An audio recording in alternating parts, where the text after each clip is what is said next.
Всем привет! Добро пожаловать в новый влог. Надеюсь, что у вас все хорошо. Сегодня я хочу поговорить с вами про турецкий язык и про климат в Анталии, и как это повлияло на мою жизнь, мою ежедневную рутину, и как это повлияло на меня. Давайте начнем с турецкого языка. Когда я приехала в Турцию, я по-турецки, в принципе, ничего не знала, кроме «привет», «спасибо» и, наверное, «пожалуйста». Ну, может быть, я еще там уже, конечно, какие-то несколько слов знала, но так, чтобы это было хотя бы какое-то простроенное предложение, совсем нет, и от этого я была очень далека.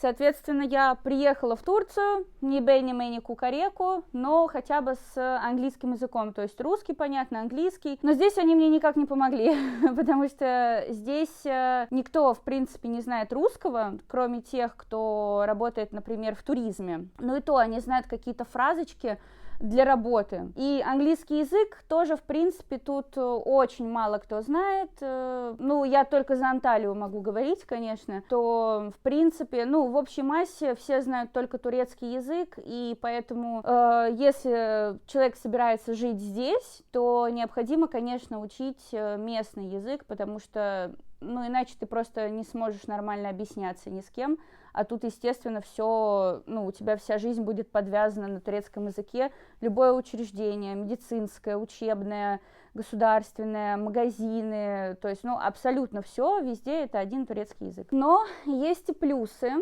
даже если вы абсолютно нулевой человек в турецком языке, то могу вас обрадовать и, наверное, успокоить, что турецкий язык по сравнению с русским языком намного проще. И сейчас объясню почему. Например, самый-самый простой пример.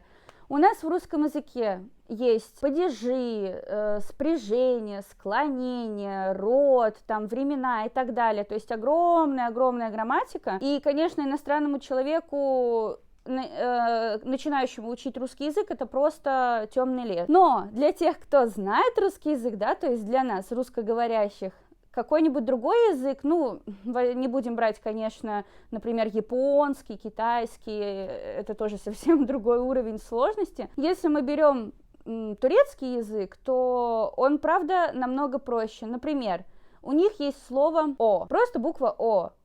Она обозначает он, она, оно, вот это, вот там, или просто эмоция, удивление, например. И все это просто одна буква «о», но здесь это целое слово. И, соответственно, человеку, русскоговорящему, у которого в языке вот эта буква «о», в переводе это много разных значений, это очень сильно облегчает задачу, потому что, ну, когда ты понимаешь, что у них одно слово обозначает 50 наших слов. Например, у них есть слово «айнен», просто слово «айнен». Оно обозначает «да», «точно», «вот так», конечно, там и множество разных других русских слов, просто одно слово. И, соответственно, тебе не нужно забивать голову изучением, по крайней мере, изначально изучением множества турецких слов, чтобы как-то объясниться. То есть ты можешь выучить какую-то банальную базу, и ты уже сможешь объясниться здесь. Тут даже нету, например, понятия мужской род и женский род в словах, так как это у нас. И это только вершина айсберга, то есть если копаться в русском языке, конечно же, богатый, могучий русский язык для иностранца полностью, наверное, непостижим, потому что это совсем другой уровень разнообразия слов. И, соответственно, когда я начала учить турецкий язык, в основном у меня практика разговорная, она с мужем. То есть, конечно, у меня тут есть и родственники мужа, и знакомые, и, например, в медицинских учреждениях я могу как-то объясниться уже на турецком. То есть я уже говорю на турецком, я читаю на турецком, в принципе, ну, какие-то простые вещи. Наверное, целую книгу на турецком языке я не потяну без переводчика еще пока что. Но, в принципе, сейчас, прожив практически 2 года в Турции, я могу спокойно вести диалог, и я не просто буду их понимать, я буду им отвечать, может быть, не совсем на одинаковом уровне, но у нас будет простроенный хороший диалог. Но, конечно, для этого в любом случае нужна практика. Практика нужна регулярная, лучше разговорная, лучше стараться лишний раз не залезать в переводчик, пытаться ломанно, но самой говорить, как-то, но понимать без переводчика, собеседника, стараться писать сообщения самостоятельно, пусть с ошибками, там, читать сообщения изначально без переводчика, а потом, если что, то проверять в переводчике, правильно ты понял или неправильно понял. И еще такой момент, что у меня нету языкового барьера, то есть я не боюсь ошибиться, потому что собеседник, который знает, что ты иностранец, и для тебя этот язык не родной, а еще и новый, он никогда не будет над тобой смеяться, если он адекватный человек, или охать и ахать, говорить, что вот, ну почему же ты до сих пор не знаешь язык. Он обязательно тебе поможет, поэтому не нужно бояться делать ошибки при разговоре на другом языке. Эти ошибки нужно совершать, чтобы исправить и чтобы понять, как правильно говорить, чтобы тебе помогли. И еще я столкнулась с тем, что так как у меня идет активное изучение турецкого языка, потому что я нахожусь буквально в этой среде, и у меня нет никаких альтернатив общения на английском либо русском языке. Из-за того, что я, особенно в прошлом году, я очень активно погрузилась в изучение этого языка, и у меня начались проблемы с русским языком, потому что я на нем очень мало общалась, хотя и по работе, и с родными, и постоянно какое-то общение, но, видимо, этого не хватало, потому что это не было на какой-то ежедневной основе с разнообразными диалогами. И когда я созваниваюсь с родными, например, или по работе, я помню, записываю голосовое, и я просто не могу сформулировать фразу, потому что у меня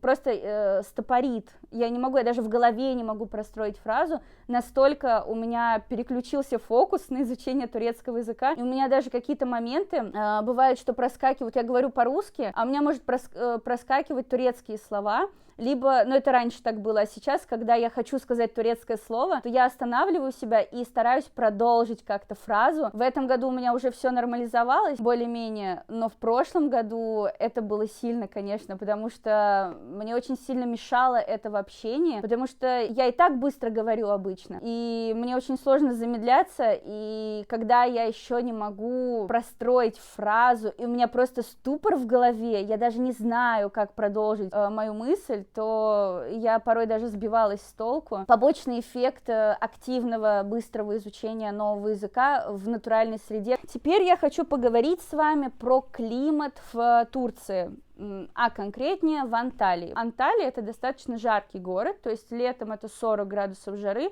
порой чуть выше 40. Здесь очень палящее солнце. Здесь летом практически нету ветров. Это не ветреный город, но здесь ветра зимой. Вот зимой это ветреный город, а летом это тишь да гладь, либо здесь ветер, он как горячий фен, вот самый горячий режим фена, вот здесь такой ветер, то есть это на самом деле невыносимо, никакой свежести, ты только еще сильнее нагреваешься, прям буквально как от фена. Что мне нравится в Анталии, здесь можно в принципе застать все времена года, кроме снега. Снег, если хочешь увидеть, тут нужно ехать в горы. Это не очень далеко, но тем не менее это не в самом городе находится.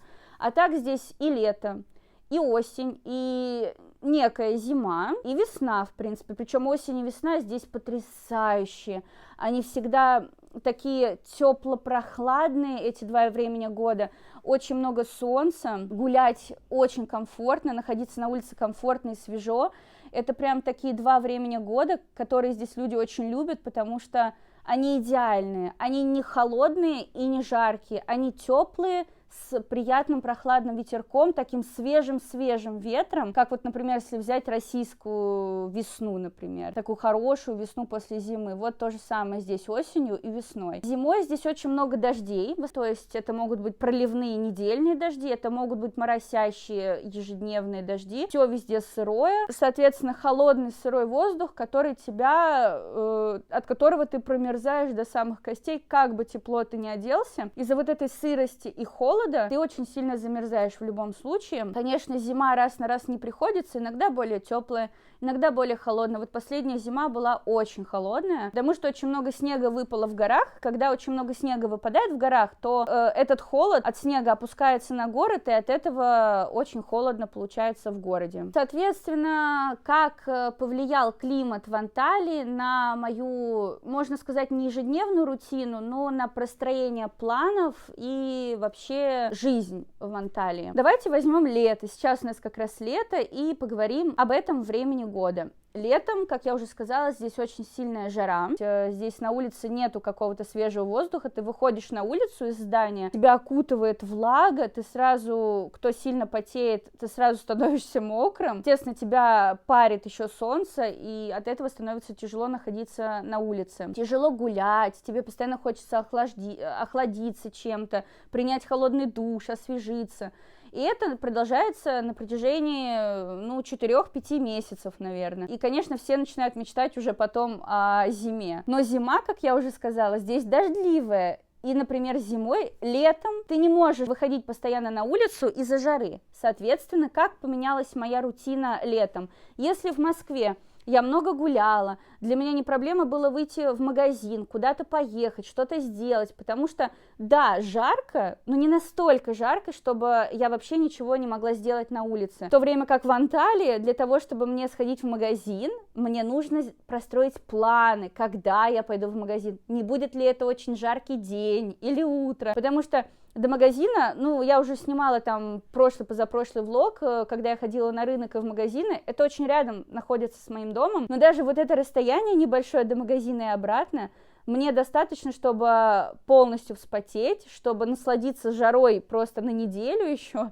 и не выходить потом из дома из-под кондиционера. Соответственно, мои планы становятся ограниченные в летний период только из-за жары. Потом думаю, что вот, будет зима, я буду часто выходить гулять, потому что не будет жарко, и, все будет располагать для хороших прогулок, комфорт. Но зимой здесь дожди, проливные дожди, конечно, не каждый день. Зимой здесь есть солнечные, очень красивые, классные дни, и просто не выйти погулять – это большое упущение. Здесь, например, с утра светит солнце, потом часов в 11 начинается дождь. Ты хочешь сделать утреннюю рутину, позавтракать и пойти погулять, но к этому времени уже начинает идти дождь, и все. И ты уже не можешь никуда пойти погулять, потому что здесь нету, к сожалению, хорошей системы водостоков воды на дорогах, и, соответственно, эта вода начинает стоять на тротуаре, на дорогах, и машины едут как по морю какому-то, не в буквальном смысле, конечно, но воды, правда, очень много, то есть как машину вести некомфортно, так и гулять, соответственно, по всем этим ручьям некомфортно, потому что они вот такой толщины достигают, соответственно, это нужна какая-то резиновая обувь или еще что-то, в общем, это не очень комфортно для какого-то променада полуденного, соответственно, тоже сидишь дома, погодные условия не позволяют, чтобы комфортно, регулярно гулять, поэтому здесь прям нужно ловить деньки осенние и весенние, если, для активных людей, например, я очень люблю гулять, я активный человек, мне даже лишний раз в магазин выйти, как правило, за радость, потому что я люблю уходить гулять, особенно когда на улице свежий, такой прохладный воздух с солнышком, да пусть даже солнышка не будет, но хотя бы не будет осадков, для меня это просто прелесть, пройтись так, прогуляться. Я спокойно иду по магазинам, променадничаю, могу просто по району пройтись, там до парка дойти.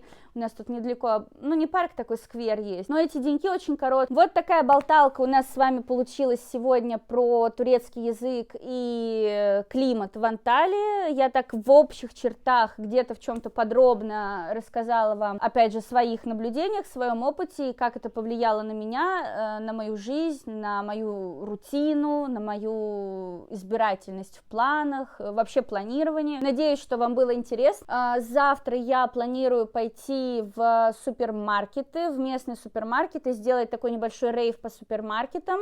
У меня есть цель найти один продукт. Я не уверена, что я найду у себя в районе, потому что обычно я его покупаю в гипермаркете, в который мы отдельно специально ездим, но вдруг мне повезет, и я его обнаружу здесь. Но это уже завтра. Всем привет еще раз. В общем, сегодня, как я и говорила, что пойду в магазины на поиски одного продукта. Этот продукт – сметана. Не знаю, были ли у вас предположения. Здесь этот продукт найти не так просто, но он обычно продается. Обычно я беру его в филе-маркете, но сегодня я хочу сделать рейв по местным супермаркетам и попытать судьбу, может быть, я найду. Муж меня подвез сейчас до самого дальнего магазина, от которого я пойду уже по дороге домой по всем супермаркетам. Вперед! Мы сейчас с вами пойдем вот в этот магазин Аюсбир, вот, и там первое, что я хочу, точнее, это первый магазин, в котором я хочу посмотреть сметану, попробуем. Заходим.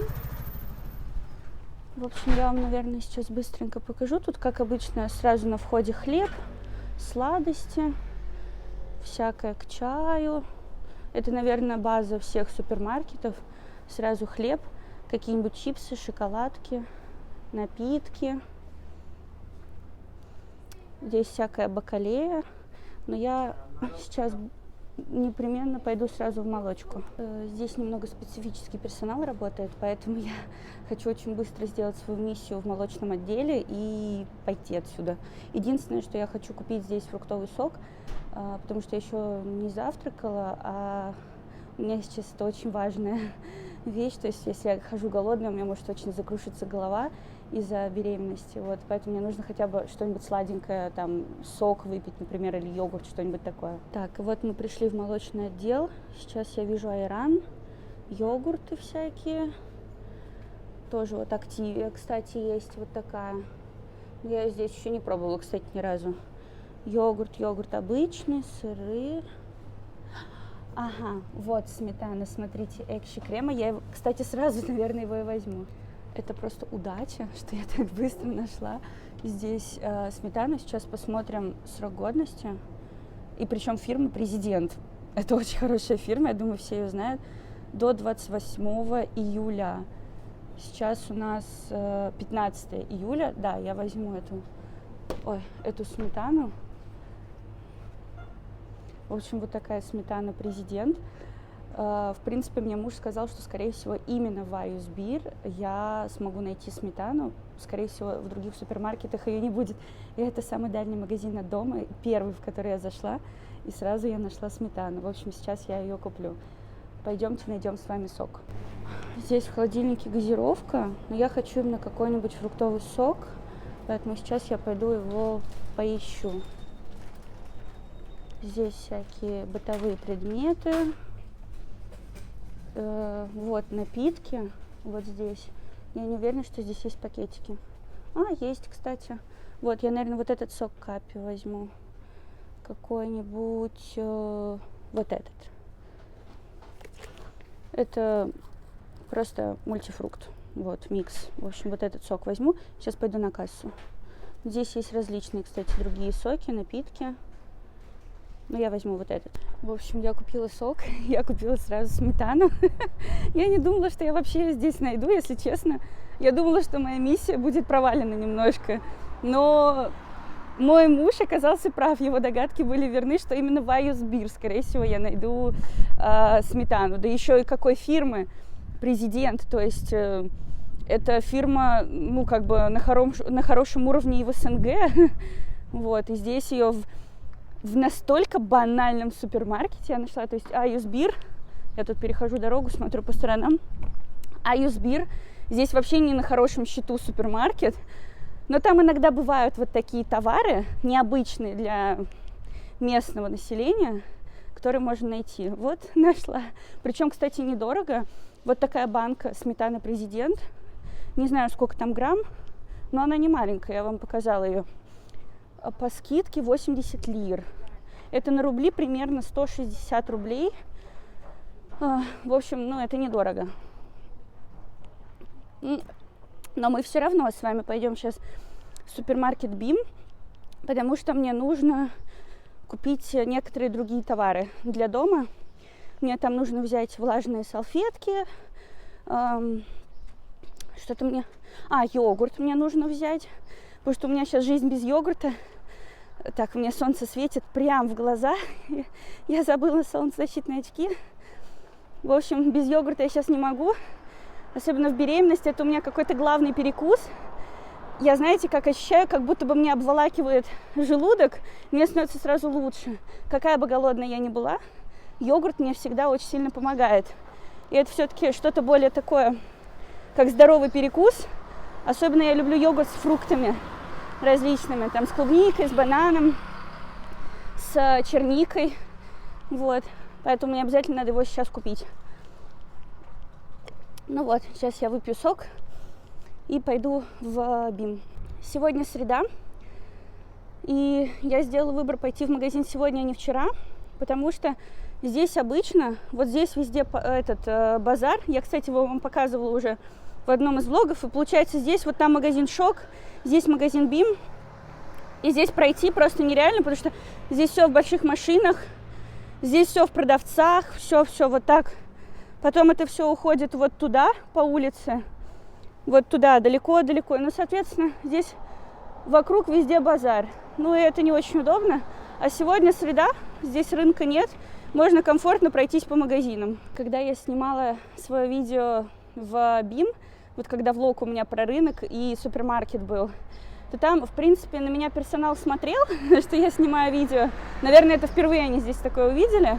Но они абсолютно нормально к этому отнеслись. В плане, они не пялились, что я снимаю видео. Для них это было как будто бы, ну, окей, само собой разумеющееся, потому что они меня уже знают здесь за 2 года. Я в основном именно в БИМ хожу. А Аюсбир, магазин, где мы сейчас с вами были, там меня толком никто не знает. Я туда ходила, когда только переехала в Турцию. Я ходила по всем супермаркетам понемногу, вот. Но это было давно, это было 2 года назад, считайте. И потом, когда я поняла, что БИМ, например, намного лучше по выбору и по качеству, я перестала ходить в Аюсбир, соответственно. И сейчас на меня там так дико смотрели, как будто, я не знаю, сейчас что-то снимать на телефон, это только инопланетяне делают, а не обычные люди.